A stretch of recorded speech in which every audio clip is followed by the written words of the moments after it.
राहुल गांधी और अखिलेश यादव के साझा रोड शो के बाद समाजवादी पार्टी और कांग्रेस के प्रत्याशियों के बीच ही सीटों की दावेदारी को लेकर जंग शुरू हो गई है।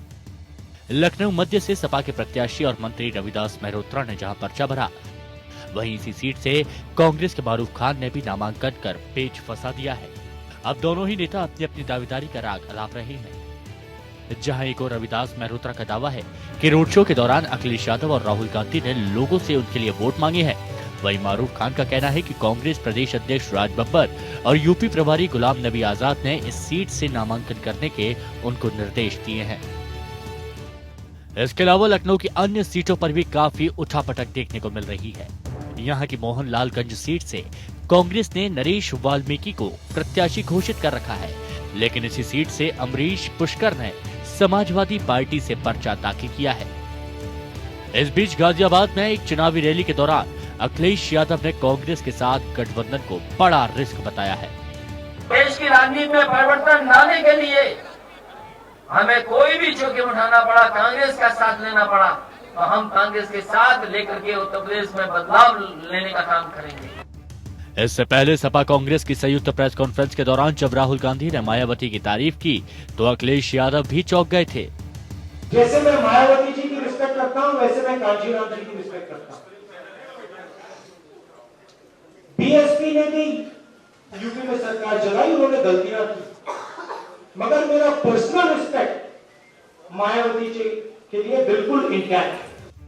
गांधी परिवार का गढ़ मानी जाने वाली रायबरेली और अमेठी की विधानसभा सीटों पर पेच अभी भी फंसा हुआ है। इसमें मुख्य रूप से अमेठी सीट पर मामला फंसा हुआ है। दरअसल पिछली बार इस सीट से सपा के उम्मीदवार गायत्री प्रसाद प्रजापति ने जीत हासिल की थी। अखिलेश यादव उनको पसंद नहीं करते, लेकिन प्रजापति को मुलायम का बेहद करीबी माना जाता है और चुनाव के इस महत्वपूर्ण मौके पर अखिलेश किसी भी कीमत पर अब दोबारा पिता को नाराज नहीं करना चाहते। ऐसे में प्रजापति का अमेठी से सपा का उम्मीदवार बनना तय है। दूसरी ओर कांग्रेस इस सीट पर अमेठी के राजा संजय सिंह की पत्नी अमिता सिंह को उतारना चाहती है। इस सीट से बीजेपी ने संजय सिंह की पहली पत्नी रानी गरिमा सिंह को उम्मीदवार बनाया है। वैसे रायबरेली और अमेठी को मिलाकर 10 विधानसभा सीटें हैं। पिछली बार इनमें से 8 सपा ने और 2 कांग्रेस ने जीती थी। यहाँ चौथे और 5वें चरण में मतदान होगा। अगर यूपी में सपा कांग्रेस गठबंधन की सरकार बनी, तो राज्य की सियासत में गठबंधन राजनीति की कामयाबी का केवल दूसरा प्रमाण होगा। इससे पहले साल 1994 में बसपा सपा के बीच चुनावी गठबंधन के बाद कभी चुनाव से पहले होने वाले गठबंधन कामयाब नहीं हो सके हैं। बसपा और सपा का ये गठबंधन 6 महीने तक ही चला था, मगर इसको पूर्ण बहुमत मिला था। इसके बाद कांग्रेस ने साल 2004 में बसपा के साथ और फिर 2012 में रालोद के साथ गठबंधन किया। इसके अलावा छोटे छोटे दलों में चुनाव के पहले गठबंधन होते रहे हैं, कोई भी कभी कामयाब नहीं रहा।